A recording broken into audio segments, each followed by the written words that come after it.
पायल अरमान मलिक से लेना चाहता है डिवोर्स। एक फैमिली दो होना चाहती हैं, क्योंकि अब ये बातें इतना ज़्यादा हो गई हैं कि पायल इनसे बहुत ज़्यादा परेशान है और पायल अरमान मलिक से डिवोर्स लेना चाहती है।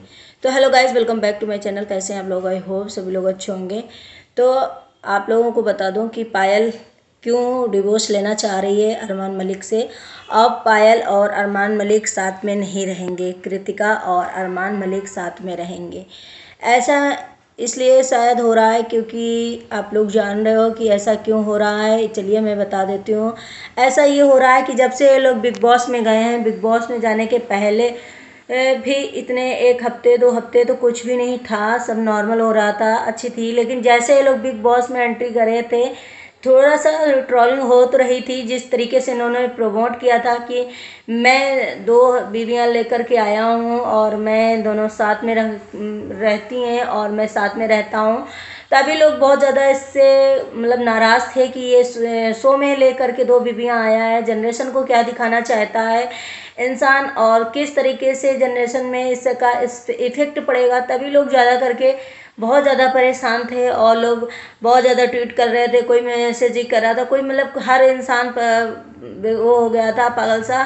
क्योंकि लेडीज़ों के लिए बहुत सी ये खतरनाक चीज़ थी, क्योंकि हर आदमी औरत यही चाहेगी कि मेरा हस्बैंड से मेरा ही रहे, कोई मेरे पीछे से कोई सौतन ना हो, कोई लड़की ना हो उनके पास।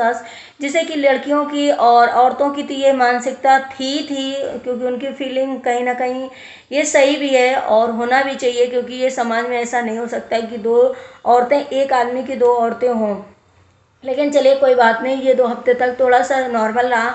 लेकिन ये जब से विशाल का एक्सीडेंट हुआ, जो अरमान में इतने कड़वे शब्द बोले, जो चीज़ें बोली, उससे कहीं ना कहीं ये चीज़ें बाहर निकल करके अब इतना आ रहा है कि शायद कहीं ना कहीं इससे पायल जी जो हैं बहुत ज़्यादा परेशान है। उन्होंने बोला भी है अपने ब्लॉग में कि मैं तो बाहर हूँ, मैं चीज़ें हैंडल कर रही हूँ, मैं सुन रही हूँ, मैं देख रही हूँ, मैं पढ़ रही हूँ, मैं सभी चीज़ों को समझ रही हूँ, जिससे कि मुझे यहाँ पे बहुत घुटन महसूस हो रही।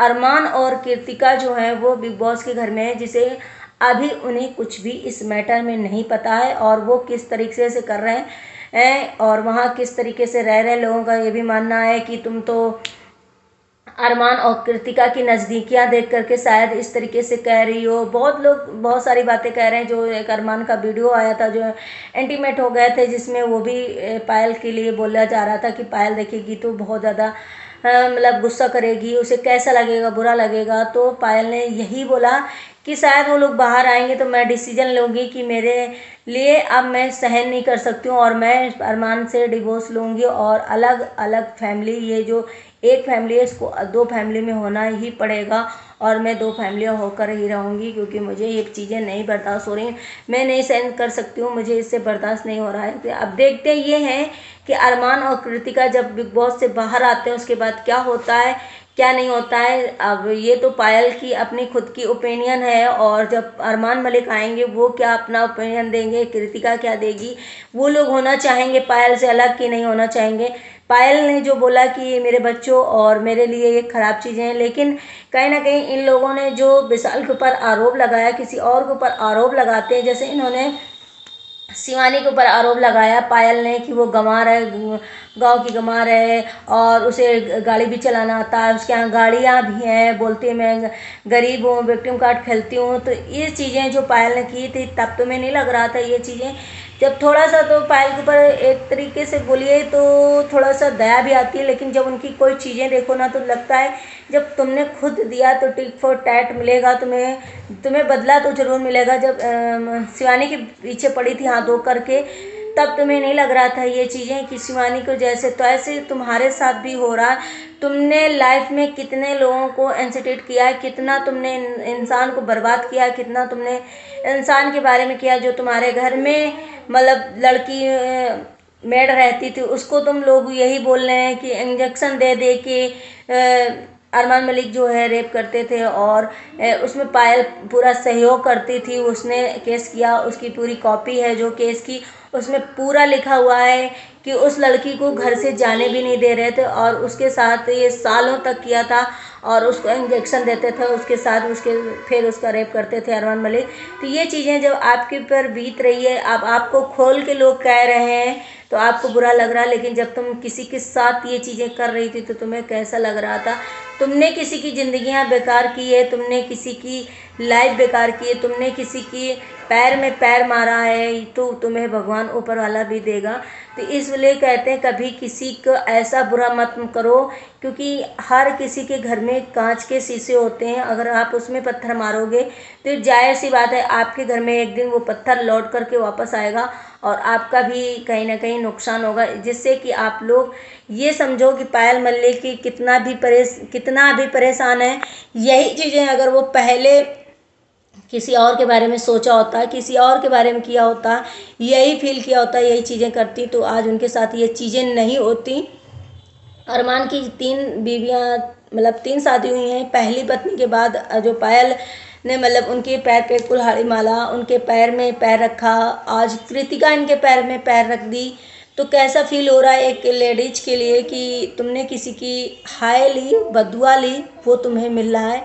लेकिन जैसे कि पायल ने बोला कि मैं बहुत ज़्यादा परेशान हूँ, मेरे बच्चे बहुत परेशान हैं, मुझसे सहन नहीं होता है। तो ये चीज़ें कहते हैं ना, जब बोलो तो सामने वाले का लेना भी सीखो। और ये चीज़ें पायल ने कहीं ना कहीं की है, जैसे कि उनको ये सब चीज़ें झेलना पड़ रहा। अभी भी अरमान मलिक जो है बिग बॉस में, अभी भी वो रुक नहीं रहे हैं और अभी भी लोगों को इतना बोलते जैसे अभी अदनान गया हुआ है, न्यू वाइल्ड कार्ड एंट्री हुई है बिग बॉस में। पाए अरमान मलिक ने उसको भी पहले ही डायरेक्टली जाकर बोला, ये तो पहले उनका बात करते सुना गया कृतिका से कि ये लड़का किसी लड़की के चक्कर में बहुत मार खाया था, रोड पे बहुत पिटा था। उसके बाद जब नॉमिनेशन की बात होती है तब भी अरमान ने उसके साथ ये उठाया गया कि तू भीड़ से मार खाता है, तू पब्लिक से मार खाता है लड़कियों के पीछे। लेकिन जब अदनान ने बाहर की बात की तो बिग बॉस ने उसे डांट दिया और समझा दिया। लेकिन जब खुद, मैं यही चीज़ बार बार बोलूँगी, जब खुद के अंदर चीज़ें होती ना तो बाहर वाले सामने वाले को ऐसी चीज़ें नहीं बोली जा सकती, क्योंकि कुछ चीज़ें ऐसा हो ना जाए कि हमें भी उस चीज़ से गुजरना पड़े। हम इस चीज़ से गुजरे हैं तो हम सामने वाले को बोलेंगे तो कहीं पलट के वार ना करें। लेकिन अरमान शायद अपनी रुतबे में है, अपनी उसमें है, इसलिए वो ऐसा कर रहे हैं। वही चीज़ें जो पायल है शायद बाहर हैंडल नहीं कर पा रही हैं, नहीं सहन कर पा रही हैं। जो वो बोल रहे हैं कि मैं नहीं, बिल्कुल भी बर्दाश्त नहीं कर पा रही हूँ, हैंडल नहीं कर पा रही हूँ। मेरे लिए मरने जीने की, मैंने बताया कि आ गई थी नौबत, कृतिका अलग मरने जा रही थी, मैं अलग मरने जा रही थी, अरमान जी अलग मरने जा रहे थे। तो ये चीज़ें ना होती हैं। कहते हैं जब अच्छे से चलो तो कहीं कुछ नहीं होता, जब आप किसी की बद्दुआ लेते हो, बद्दुआ इकट्ठा करते हो, तो कहीं ना कहीं ये चीज़ें हो जाती हैं। आप कितना भी संभलो लेकिन ये बद्दुआएं आपका पीछा नहीं छोड़ती हैं और वो कहीं ना कहीं आपको बर्बाद कर देती हैं। किसी की हाय लेना बहुत बुरी बात होती है, बहुत बेकार सी है चीज़ें। तो आप लोगों को क्या लगता है, पायल मलिक और अरमान मलिक को अलग हो जाना चाहिए, कृतिका के साथ रहना चाहिए अरमान मलिक को, या पायल के साथ रहना चाहिए, या इन दोनों का डिवोर्स हो जाना चाहिए? अरमान मलिक किसके साथ रहना चाहिए? आप लोग भी कमेंट करिएगा, कमेंट करके ज़रूर बताइएगा कि क्या होना चाहिए। तो चलिए अपने नेक्स्ट ब्लॉग में मिलते हैं। Bye bye, take care, thank you so much everyone. अगर नहीं हुआ चैनल में तो चैनल को सब्सक्राइब कर लेना, बेल आइकन को प्रेस कर देना ताकि नोटिफिकेशन आपको मिलती रहे। Bye bye.